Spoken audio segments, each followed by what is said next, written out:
माता जगतजननी पार्वती जी कठोर तप करने लगी हैं। माता पार्वती की तपस्या देखकर देवता लोग त्राहि त्राहि करने लग गए।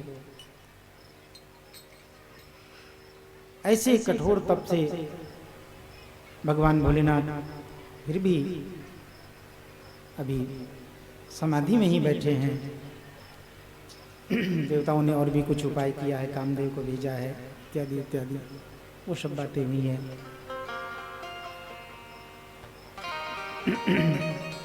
कामदेव को भस्म किया है भगवान ने। देवी रति जब विलाप करने लगी हैं तो देवी रति को भगवान भोलेनाथ ने आशीर्वाद प्रदान किया है। जब यदुवंश में भगवान श्री कृष्ण के रूप में प्रभु अवतरित होके आएंगे, उनके पुत्र के रूप में आपके पति उत्पन्न होंगे, आपके पति का उद्धार होगा। जब यदुवंश कृष्ण अवतार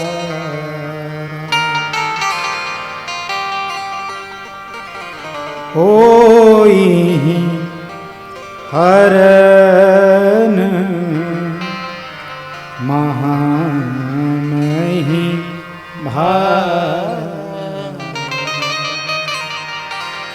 कृष्ण तनया होई पति तोरा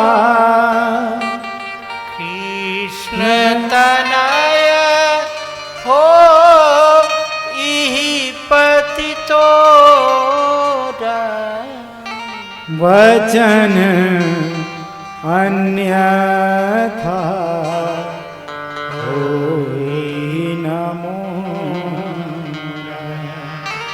वचन अन्यथा होई नमो। देवी रति को भगवान भोलेनाथ ने आशीर्वाद दिया है, आपके पति का उद्धार होगा, आपके पति पुनः शरीर से प्रकट होकर आएंगे। लेकिन वो द्वापर युग में जब भगवान श्री कृष्ण के रूप में अवतरित होंगे तो उनके पुत्र के रूप में आएंगे। देवी रति वहां से गई हैं। अब देवताओं ने प्रार्थना की है, प्रभु आप माता पार्वती की तप की लाज रखें। वो आपके लिए इतना कठोर तप कर रही हैं, आप उनके ऊपर प्रसन्न होकर उन्हें पति के रूप में प्राप्त होने का वरदान प्रदान कीजिए। भगवान भोलेनाथ ने कही ठीक है। देवता लोग वहां से चले हैं। सप्तऋषियों को बुलाया है भगवान भोलेनाथ ने, और सप्तऋषियों को बुलाकर देवी पार्वती की परीक्षा लेने के लिए कहा है। सप्तऋषिगण आए हैं, आकर देवी पार्वती माता पार्वती की परीक्षा लेने लगे हैं। तुम माया भगवान शिव सकल जगत पितुमात, नाई चरण श्री मुनि चले तुम पति हर्षवात। सप्तऋषिगण आए हैं और सप्तऋषिगण आकर भगवान भोलेनाथ की कुछ निंदा इत्यादि सुनाते हैं। अरे आप अगर कहें तो आपका विवाह हम भगवान नारायण के साथ करा देंगे, जिनके यहाँ सुख संपत्ति सारी किसी चीज की कमी नहीं है, सब कुछ उनके चरणों में लौटती रहती है। आप उनके साथ विवाह कर लें, हम आपका विवाह उनके साथ करवा देंगे। लेकिन माता पार्वती ये तो कठोर संकल्प करके दृढ़ निश्चय करके बैठी हैं कि नहीं, बरऊं शंभुनत रहूं कुमारी, विवाह करूंगी तो भगवान भोलेनाथ के साथ, अन्यथा जन्म कोटि लगी रगर हमारी, बरऊं शंभुनत रहूं कुमारी, कुमारी रहना पसंद करूंगी, लेकिन किसी और के साथ, किसी और को मैं पति रूप में वरण नहीं करूंगी। माता पार्वती की दृढ़ निष्ठा, कठोर निष्ठा को देखकर सप्तऋषिगण द्रवित हुए हैं, आशीर्वाद प्रदान किया है। आपका तप सफल होगा, आपका तप सफल हुआ, हम तो आपकी परीक्षा लेने के लिए आए थे। सप्तऋषिगण वहां से गए हैं। सप्तऋषिगणों के जाते ही सप्तऋषिगणों ने जाकर भगवान भोलेनाथ को सारा वृतांत सुनाया है। प्रभु, देवी पार्वती तो आपको ही प्राप्त करना चाहती हैं, आपके अलावा उन्हें कुछ और नहीं चाहिए। उन्हें संसार का और कुछ नहीं चाहिए, संसार की सुख संपत्ति से उन्हें मतलब नहीं है, उन्हें तो आप बस पति के रूप में चाहिए। भगवान भोलेनाथ सुनकर अत्यंत प्रसन्न होते हैं। प्रसन्न होकर भगवान भोलेनाथ अपने मन में विचार करते हैं, इन्होंने तो परीक्षा ले ली, लेकिन कहीं ऐसा तो नहीं कि देवी पार्वती की प्रशंसा करने के लिए ये मुझसे कुछ झूठ बोल रहे हो। इसलिए भगवान शिव ने पुनः अपना वेश बदला है और एक योगी सन्यासी के रूप में माता पार्वती के सम्मुख प्रकट हुए हैं और कहने लगे हैं, देवी, अरे क्या रखा है, तुम किसके लिए तप कर रही हो? उस बूढ़े भगवान भोलेनाथ के लिए। क्या रखा है उसके पास? क्या है उसके घर में? घर में कुछ नहीं है। जोगिया करे आहार, भंगिया आठों पहर। एक दो बार नहीं, अष्ट प्रहर। जोगिया करे आहार, भंगिया आठों पहर। घर में नाही चावल दाल तरकारी, हो गौरा बरबम भिखारी। अजी, आप जिनके लिए तप कर रही हैं उनके घर में क्या रखा है? खाने पीने का भी घर में सामान नहीं है। अब वो तो भांग खा के मस्त हो जाएंगे। आपका किसी से बात करने का भी मन करेगा तो किसी से बात भी नहीं कर पाएंगे। क्यों?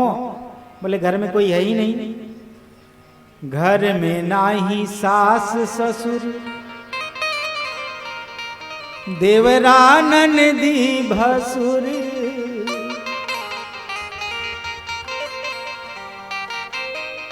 आजकल के लोग होते तो कहते बहुत अच्छा है, न सास है, न ससुर है, न ननद है, न भसुर, एकदम सबसे बढ़िया।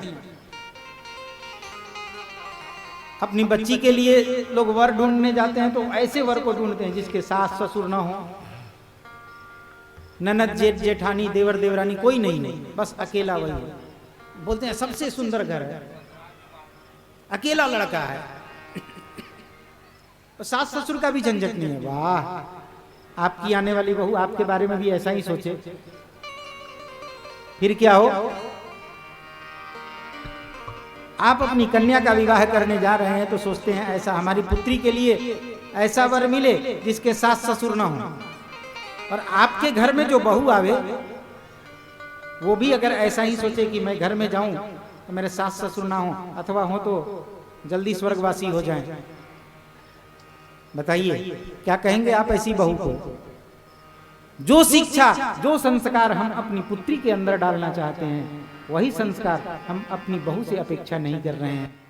क्या यह हमारे लिए उचित है? आज के घर में, हमारे घर में गृह युद्ध का कारण, सबसे बड़ा कारण यही है। जो अपेक्षा हम अपनी पुत्री और हम अपने दामाद के साथ करते हैं वही अपेक्षा हमें अपने पुत्र और पुत्र वधू के साथ भी करनी चाहिए।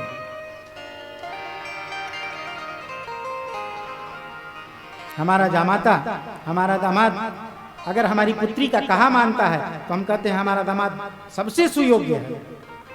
लेकिन वही अगर हमारा पुत्र अपनी पत्नी का कहा मानने लग जाए तो कहते हैं नालायक निकल गया है, पत्नी के कहने में रहता है।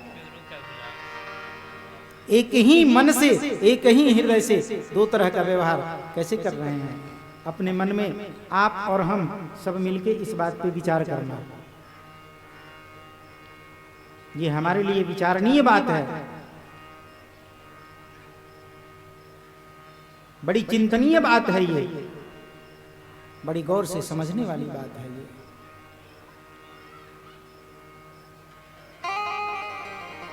ध्यान देने वाली बात है। लोग यह कहते नहीं थकते हैं कि बेटी बाप के बुढ़ापे के सहारा बन जाती है, बेटा सेवा नहीं करता। क्यों नहीं करता है बेटा सेवा? क्यों नहीं करता है? क्योंकि आपने अपने दामाद से वही अपेक्षा की, तो आपके बेटे के ससुराल वाले भी अपने दामाद से वही अपेक्षा करते हैं। गलती हमारे अंदर है, गलती और किसी के अंदर नहीं है।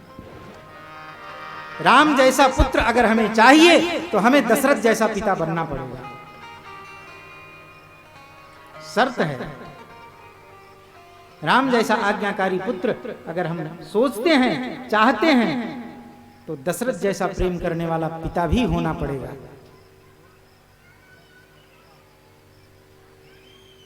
जियन मरण फल दशरथ पावा। राम राम कही राम कही, राम राम कही राम, तन परिहरि रघुपति विरह राव गए सुधाम। एक ही पक्ष से बात नहीं होगी, दोनों पक्ष की बात समझनी पड़ेगी हमें। दोनों ही तरह की बातें हमें अपने हृदय में धारण करनी पड़ेंगी। जब तक दोनों पक्ष से हम नहीं समझेंगे, दोनों पक्ष की बात हम नहीं अपने हृदय में धरेंगे, हम जैसा चाहते हैं वैसा ही होवे, ये नहीं हो सकता। और हर जगह हम अपनी मनमानी चलाना चाहते हैं, वो मनमानी नहीं चलेगी। वो फिर बैठा किस लिए है? हमारी आपकी मनमानी झेलने के लिए? फिर उसका जब निर्णय होता है, उसका जब डंडा चलता है ना, सब करी की करी, धरी की धरी रह जाती है। और किसी से डरे ना डरे, उससे जरूर डरना चाहिए, क्योंकि वो जो चाहेंगे वही होगा। हमारे चाहने ना चाहने से कुछ नहीं होगा। क्या हो गया? क्या मिल गया? अपनी चेती ना चले प्रभु चेती तत्काल, बलि मांगियो आकाश को भेज दियो पाताल। बलि ने तो आकाश की कामना की थी, स्वर्गलोक की कामना की थी ना, लेकिन बलि को मिला क्या? पाताल लोक में जाके रह रहे हैं।